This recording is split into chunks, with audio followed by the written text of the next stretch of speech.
Shalom Bapak Ibu Saudara-saudara sekalian. Selamat pagi dan selamat kita bertemu dalam Kristus Yesus Tuhan dan Juru Selamat kita. Pagi hari ini kita bersyukur karena Tuhan masih memberikan kita waktu dan kesempatan untuk bersama-sama merenungkan firman Tuhan. Tapi sebelumnya kita berdoa lebih dahulu. Bapa kami di surga, Bapa, dalam nama Tuhan Yesus kami bersyukur karena pagi hari ini kami masih diberi waktu dan kesempatan untuk membaca dan merenungkan firman Tuhan. Kiranya firman Tuhan menjadi petunjuk bagi kami, akan membuat kami semakin hidup menurut dengan rencana dan kehendak Tuhan. Sampai pada hari kedatangan Tuhan kami boleh bertemu dengan Tuhan di awan-awan dan masuk ke dalam kerajaan surga yang kekal. Ini doa kami dalam nama Tuhan Yesus. Amin. Pagi hari ini kita akan membaca Roma 8 ayat 14. Saya berikan judul Dipimpin Roh Allah. Jadi selain kita adalah anak-anak Tuhan, maka Roh Allah yang ada di dunia akan memimpin kita. Allah Bapa dan Kristus Yesus sudah ada di surga, tapi Roh Allah sampai hari ini masih ada di dunia ini untuk bekerja, memimpin, menghibur, menguatkan, menjamah bagi orang-orang yang membutuhkannya. Karena itu kalimat ini dipimpin Roh Allah. Saya baca ayatnya, Roma 8 ayat 14. Semua orang yang dipimpin Roh Allah adalah anak-anak Allah, dan yang dipimpin oleh Roh Allah itu adalah anaknya.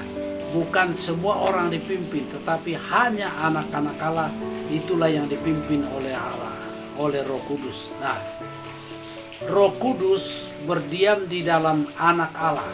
Jadi Roh Kudus itu ada di dalam kita karena dia roh, supaya memimpinnya agar berpikir, agar kita berbicara, dan kita bertindak sesuai dengan firman Allah. Jadi itu Roh Kudus.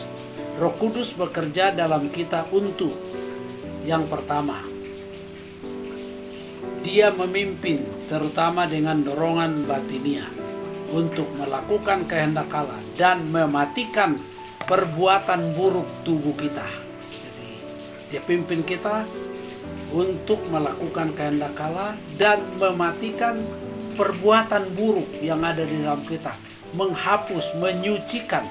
Roma 8 ayat 13. Sebab jika kamu hidup menurut daging, kamu akan mati. Tetapi jika oleh roh kamu mematikan perbuatan-perbuatan tubuhmu, kamu akan hidup. Maksudnya perbuatan tubuh itu adalah perbuatan yang bertentangan dengan firman Tuhan. Melakukan dosa kita matikan, akhirnya kita tidak suka lagi hidup seperti pada saat kita belum percaya Tuhan. Hal yang kedua, dorongan Roh Kudus datang melalui membaca firman Allah.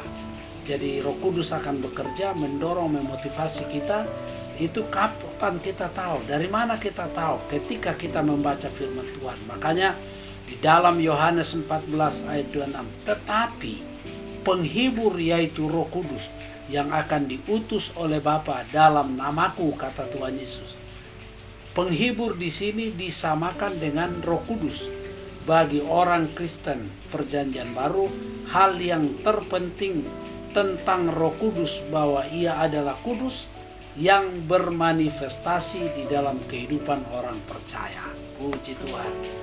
Hal yang ketiga, Roh Kudus membuat orang percaya berdoa dengan sungguh-sungguh. Jadi kalau orang itu punya Roh Kudus, ada Roh Kudus dalam hatinya, doa mereka akan sungguh-sungguh. Tapi kalau berdoa tidak sungguh-sungguh, main-main saja, atau itu hanya persyaratan saja, maka itu berarti Roh Kudus tidak ada di dalam orang itu. Roma 8 ayat 26. Demikian juga Roh membantu kita dalam kelemahan kita. Kita ini lemah, khususnya hal-hal rohani. Berdoa kita lemah. Mungkin kalau kita ngobrol bersama dengan teman mungkin bisa berjam-jam, semalam suntuk.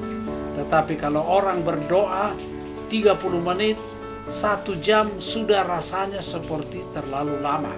Sebab kita tidak tahu bagaimana seharusnya berdoa. Nah, kenapa demikian? Orang seperti bosan berdoa karena kita tidak tahu caranya berdoa yang bagaimana sebenarnya.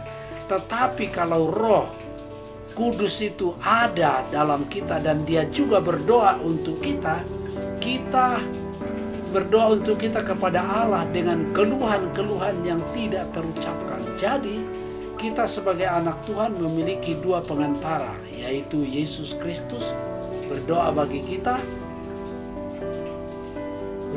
kita orang percaya di dalam sorga. Yesus di surga sekarang, tapi dia tetap mendoakan kita. Ketika Stefanus dirajam batu, Tuhan Yesus di sorga berdoa, bahkan berdiri mendoakan supaya Stefanus kuat. Tetapi pengantara yang kedua, yaitu Roh Kudus, berdoa di dalam orang percaya. Roh Kudus di dalam kita, dia berdoa untuk kita. Itu di bumi bersama dengan keluhan-keluhan orang percaya yang berkeluh kesah, mengeluh dan lain sebagainya. Tapi jangan lupa ada Roh Kudus menyertai kita. Orang percaya yang terjadi dalam hati orang percaya luar biasa. Jadi kita bukan yatim piatu. Aku tidak akan meninggalkan kamu yatim piatu, kata Tuhan Yesus. Puji Tuhan. Mungkin orang tua kita tidak ada, keluarga kita jauh, di mana saja berada, tetapi Tuhan selalu dekat. Amin.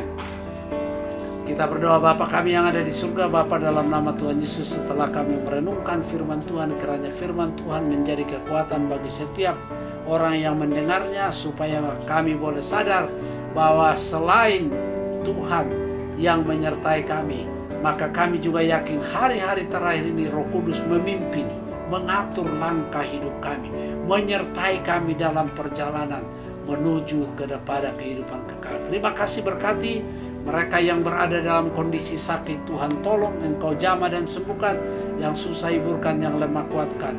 Berbagai masalah, persoalan ekonomi, persoalan apa saja Tuhan, masalah pekerjaan, Tuhan Engkau jawaban. Tuhan akan membuka jalan bagi umat-Mu.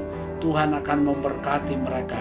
Terima kasih Bapa di surga, berkati bangsa dan negara kami, pemerintah kami dari pusat sampai daerah, supaya negara kami Indonesia semakin banyak orang yang percaya Yesus dan menerima Engkau sebagai Tuhan dan Juru Selamat. Ini doa kami dalam nama Tuhan Yesus. Haleluya. Amin.